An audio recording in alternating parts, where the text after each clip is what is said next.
What's up, y'all? As you're adding theater performances to your end of the year calendar, remember in Chicago, you ain't just got to watch the shows, but you can also be a part of them. That's probably no truer than that the Second City's best kept secret tell everyone at their ETC theater. The 6-person ensemble takes everything you know and love about the iconic venue, the sketches, the songs and dance and the improv, and delivers a one-of-a-kind experience Thursdays through Sundays. Tickets are available now at secondcity.com.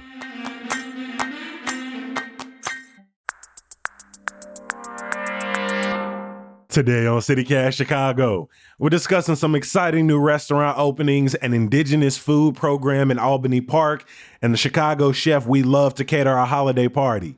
Joining me in the building, Tribune food critic Louisa Chu. It's Wednesday, December 4th. I'm Jacoby Cochran, and this is what Chicago's talking about.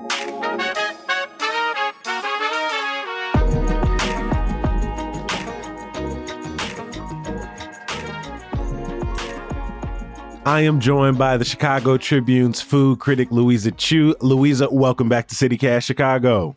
Thank you so much, Jacoby. Hey, I'm excited to have you here. I can't believe we're already in December 2024. But before we get into that long conversation, I got to ask you, Louisa, what is the best thing you ate this year across the city? Oh boy, it is so hard to say. I am blessed to have had a long list of great things that I ate and drank this past year. But one of the most memorable this year and in recent years is probably the extremely thin Chicago-style, thin crust, tavern-style pizza at Bungalow by Middlebrow. I mean, It's so thin, it's like a crispy canvas. I mean, it's so thin, yet so flavorful. My mouth is watering just thinking about it.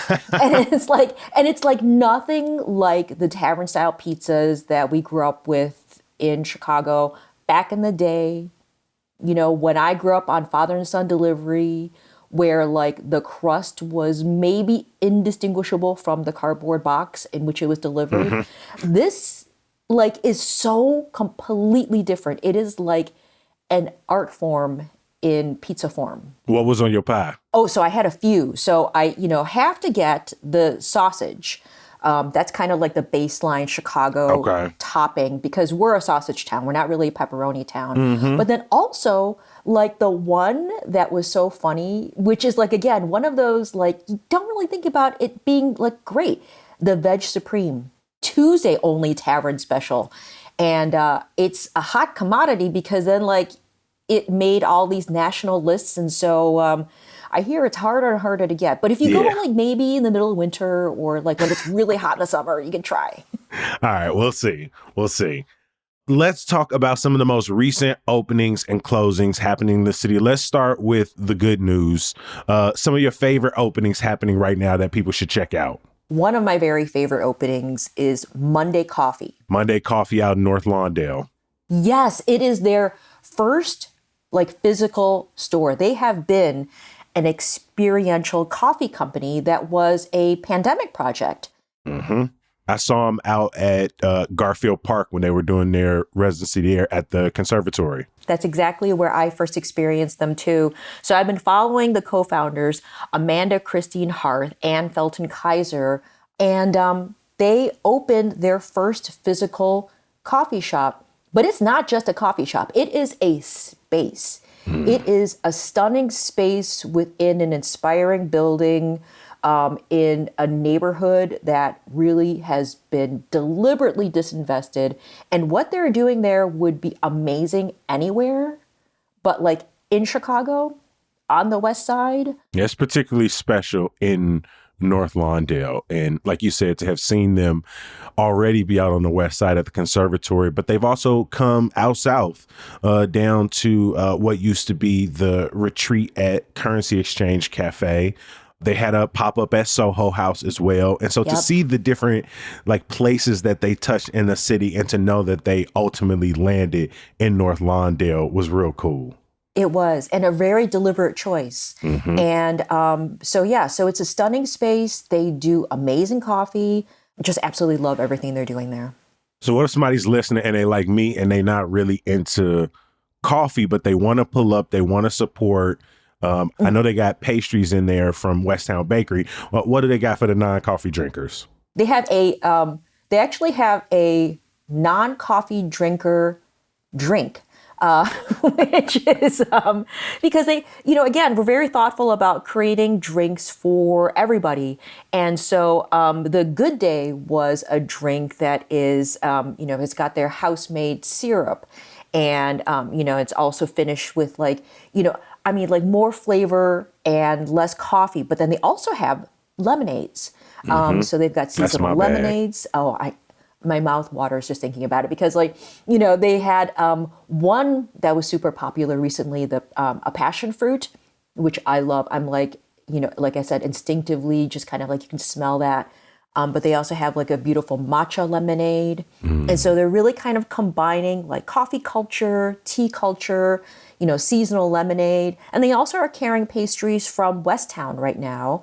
And so not only do they have sweet but savory croissants, they're actually also doing some gluten-free because Felton, the head roaster, is doing gluten-free as well. But it's also just a beautiful place to hang out. What other openings are you excited for right now? So one of the biggest openings that just happened is Fire by Chef Grant Achatz. It's on my potential New Year's Eve dinner list right now. What? You are ahead of the game, Kobe, because that is one of the hottest tickets in town. So they just opened.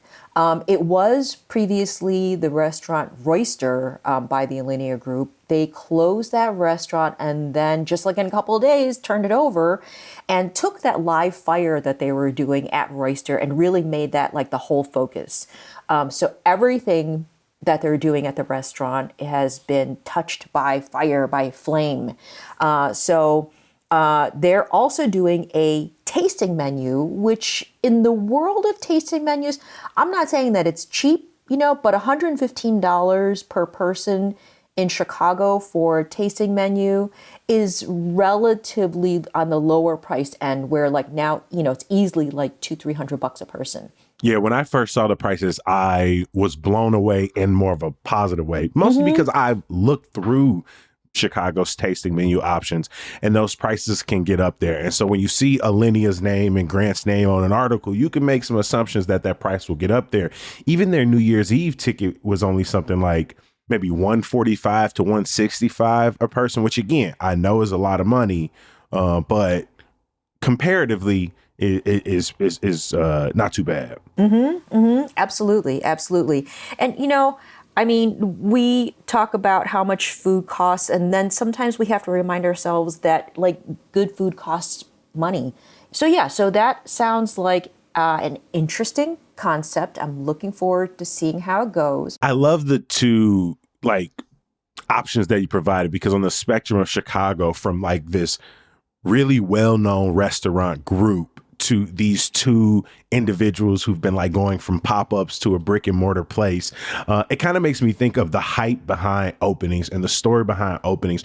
Before we get into closings, were there any other openings you want to hype up? I have to say Pizza Amici. It is, yeah. I've read a few times about it. This is a restaurant where the folks used to have a place in Bridgeport and then they opened a spot out in the burbs. Give me more of the story. Yeah. So I know that I'm saying pizza again, but we are a pizza town too. And so Pizza Amici was opened by a couple of the partners who were behind Pizza Fried Chicken Ice Cream in Bridgeport, as you mentioned. And then they opened Kim's Uncle Pizza. And so they're doing that again, really thin, crispy, crunchy tavern style crust. Not as thin as Middlebrow, but like beautiful. So the location out in Westmont, which is Kim's Uncle Pizza, is still there. They opened it with the three partners who were behind Pizza Fried Chicken Ice Cream, plus Ed Marszewski from Mars Brewing. And now two of the partners, the married couple, the Federighi's, have now opened Pizza Amici in Westtown.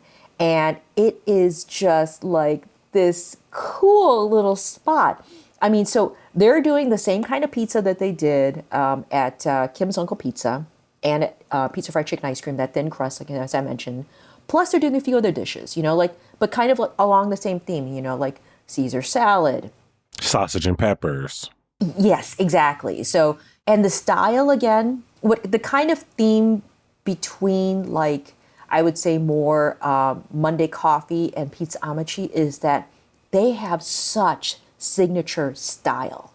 And I love that. I love that it's such a statement. Each of those places has like they're like the house of, Monday Coffee. They are like the house of Pizza Amici, like the same way it's like the house of Dior, I mean, it's like you would recognize that anywhere. And I just absolutely love the look of it. I haven't had a chance to visit it, so this is not a review, not a criticism, officially, but I'm excited for that. I'm excited for that opening.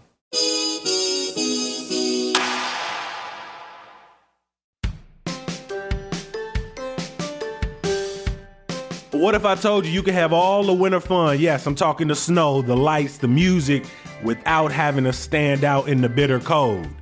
Paramount Theater in Aurora is your entertainment home for the holidays. The regional premiere of Disney's Frozen, the Broadway musical, brings winter magic right to our backyard. Listen, I'm only gonna say this phrase once and I already know the song gonna get stuck in your head. Do you wanna build a snowman? I see you. Join Anna, Elsa, Olaf, and Sven for this stage fairy tale that the Trib calls a multi-dimensional fantasia and simply spectacular. Disney's Frozen, the Broadway musical, is playing now through January 19th. Get tickets at ParamountAurora.com or by calling 630-896-6666. Use promo code CityCast and they'll give you $5 off up to 4 tickets.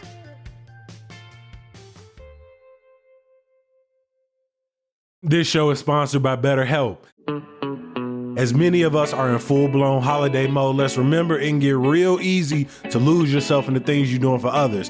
And while you're doing all of this, you're still trying to process everything that has happened in 2024. Luckily, you don't have to process all of that isolated inside of your head. If you're thinking of starting therapy this holiday season, give BetterHelp a try.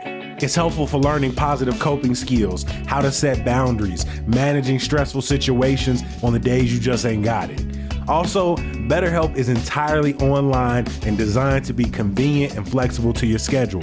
Just fill out a brief questionnaire to get matched with a licensed therapist and switch therapists anytime for no additional charge.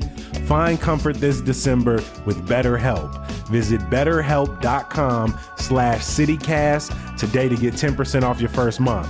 Yes, that's BetterHelp, HELP.com/citycast.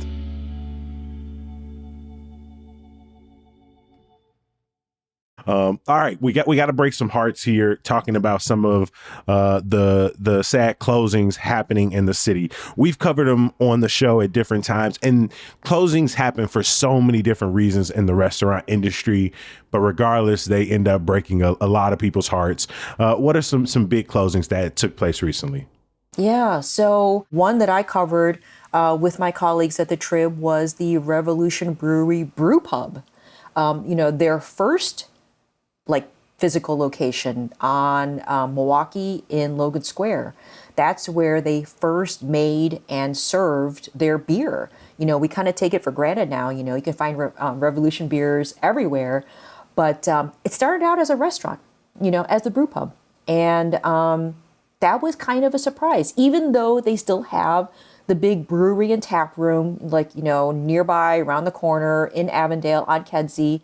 This kind of shows that even some of the really what seem like bigger names that are more successful closed for different reasons. I mean, if you just do a quick Google search of breweries in Chicago, Lagunitas closed in the last year, Goose Island closed in the last year, Howard Street Brewing closed in the last year. I know we've had some openings, but over the last couple of years, more and more write-ups have been about breweries that have been around for a decade, 15, 30 plus years closing.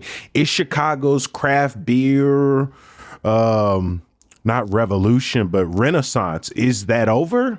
It's evolving. I won't say that it's over because, we still have some amazing breweries that are opening, and by people and in places that we wouldn't have seen previously. A story that I'm working on right now is about Homewood Brewing in Homewood, the south suburb. There has been talk about it being an oversaturated market. And so, we're sort of seeing like on the extremes of both ends, the really bigger places and some of the smaller places that are just not able to sustain the business. So it's evolving. And again, to be clear, Revolution, it's the brew pub that closed, the original restaurant. But the brewery certainly is staying open, and their brewing facility and their tap room is staying open. But then also just like seeing some restaurants that opened and seemed to do well and then closed just because they couldn't sustain that business. And one of the places that other places that was surprising and sad to me on a personal level was Smoke Steak.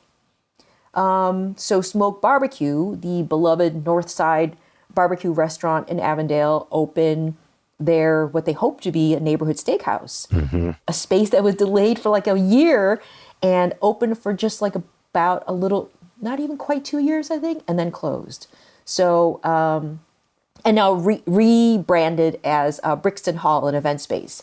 So we've seen that a few times with a few different restaurants that have opened and then rebranded as event spaces too.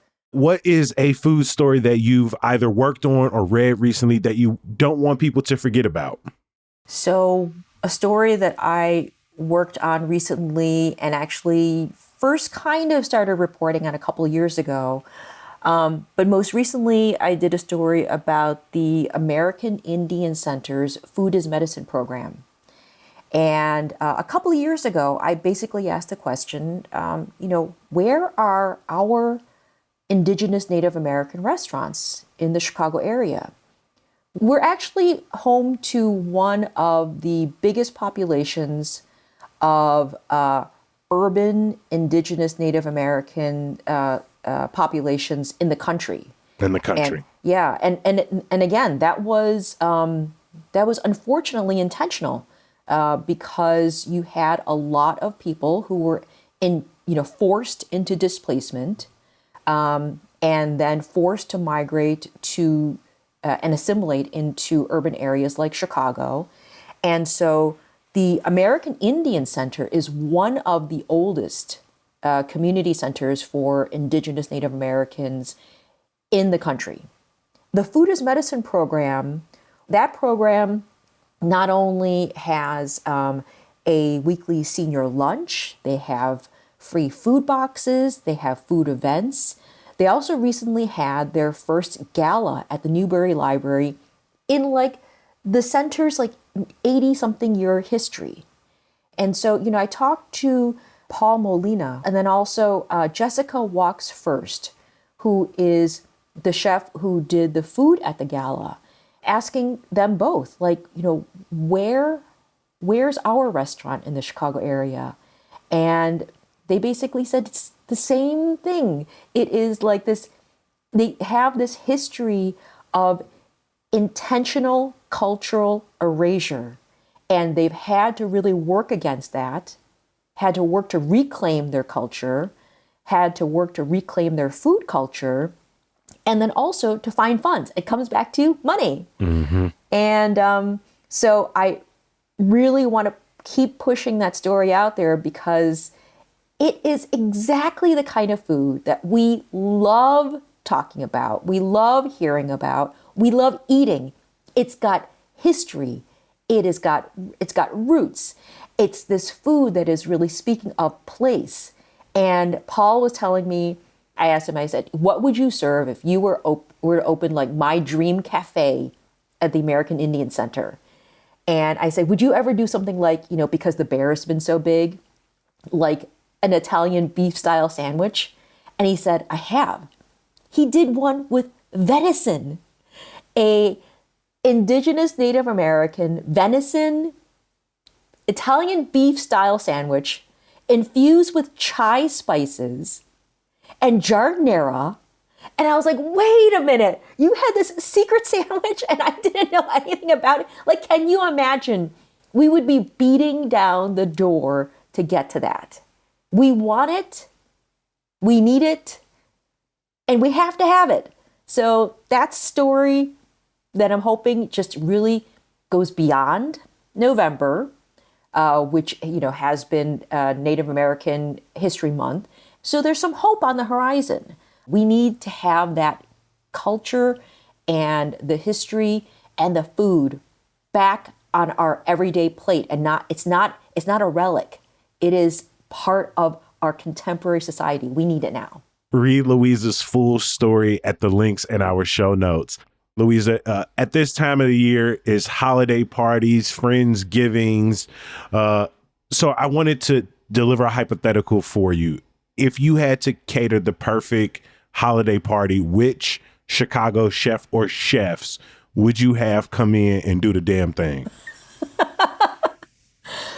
This was a tricky question, Jacoby, because I didn't necessarily want to call out a specific chef or restaurant right now that I might be reviewing in the future and show preference to. So I kind of had to throw it back a little bit. So I have been a big fan of the Chicago style Chinese American peanut butter egg roll for a very long time. And I wrote a story about that, kind of trying to trace that history. I thought I traced it back to the chef, who started it. I was actually able to catch him like on the phone while he was getting on a plane with his son. It's like nearly 100-year-old chef who was working out of Missouri and had worked in the Chicago area. And I asked him, I was like, chef, was it you? Was it you who did this? And he was like, it was not me. And I was like, no. So the chef or restaurant that I would choose to throw down my holiday party would be that mystery Chinese American mid-century chef who somewhere in there decided like, I'm going to put a little peanut butter into this egg roll filling because that's the thing that makes it so fragrant and unique to Chicago because like it's not really found anywhere else. And even though we trace it back, he thinks it might have started in Philadelphia, but like it really became a thing here in Chicago. And everybody knows what I'm talking about who's ever been to like an old school Chinese American chop suey joint, like the ones that I grew up working at with my family.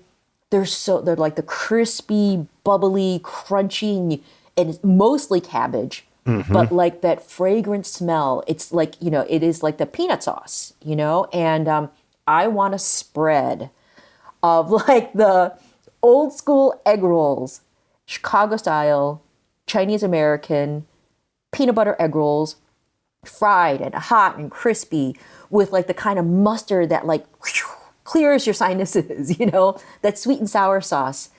And like that for me would be like that with some cocktails. That's what I want for holiday party. Really. That's just mainly it. Oh my God. That sounds so good. So good. All right. If I had to say who I'd want, and there's so many names came to mind, but I'm going to land with Mariah Moore Russell. Elle Magazine recently wrote a great story on Mariah. For people who are not familiar, she was awarded the Michelin star back in 2019 for her work at Kiko and Bar Kamiko. She grew up in Ohio, moved to Chicago for culinary school back in 2007, worked at a bunch of places throughout the industry here, and I believe out in, South Carolina. Again, won her first star in 2019, but she is back in Chicago as of this year running Connie's Underground, a pop-up. And just following her passion for cooking, the time she has taken to not only share what her experience were like in the industry, the stress she put on herself as a perfectionist, as many of these really talented chefs are, but to see her come to what seems like a really beautiful moment of sort of redefining what she wants for her career, her relationship to food. I really just want to selfishly get in one of those pop-ups or have her pull up and kind of share that passion with my entire family. And so I'm gonna go with Mariah Moore Russell as my choice. And like you said, in terms of her Michelin star, here's what's shocking. She was the first ever Black woman to receive a Michelin star in the world. Like what? In the year of our Lord 20-something hundred? I mean, it's stunning. So yes, the food that she was doing was so beautiful and personal. And I am also so looking forward to her coming back and checking out, what she's going to be throwing down, because it's really amazing. Looking forward, I know you have a bunch of reviews and things, but just sort of looking forward to next year, what's something you're really excited to try next year? I don't want to necessarily show my hand too much about who I may or may not be reviewing. But one of the things that I have on my list, and I think we've talked about a little bit before, is an updated guide to the sweet steak or steak sweet sandwich. Mm-hmm. Because I'm gonna be set right there for it. You know I love a good sweet steak. I'm gonna wait an hour for it. Right. Because rumors of its demise have been greatly exaggerated. I have heard people think that just because Tourist Flavors closed, that it's like, oh, it's gone. There's just like, only one or two other places. I was like, no, there's lots of places now. Mm-hmm.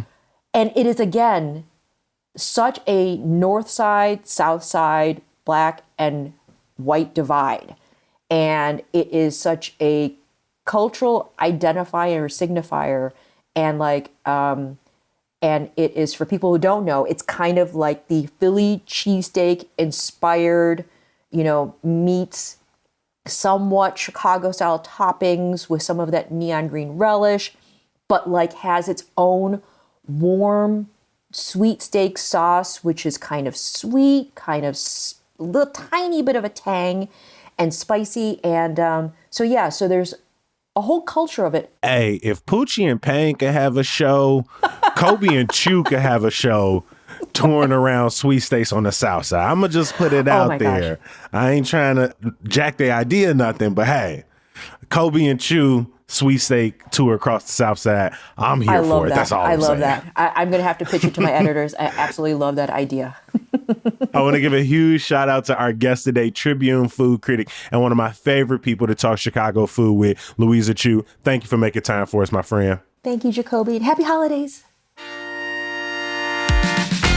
Before we get out of here, make sure you bookmark our website, chicago.citycast.fm. There you can catch up on old podcast episodes, join along with our neighborhood and walking guides, and make sure you subscribe to our daily newsletter, Hey Chicago. Hey, and if you want to show us a little bit of extra love, head over to the Chicago Reader's Best of Chicago 2024, where you can vote for Hey Chicago as Best Email Newsletter and CityCast Chicago as Best Podcast, as we try to win Best Podcast for the 4th year in a row. We will drop a link in our show notes. Again, the Chicago Reader's Best of Chicago 2024. Vote us for Best Podcast and Best Email Newsletter. Some good news. WGCI's Big Jam 2024 is taking over Wintrust Arena this Saturday. They're going to have T Grizzly in the building, Glorilla, Bossman, D-Lo, Chicago's own G Herbo, and so many more. As always, we appreciate you for listening and reading. We're going to be back bright and early tomorrow. We'll talk to you then. Peace.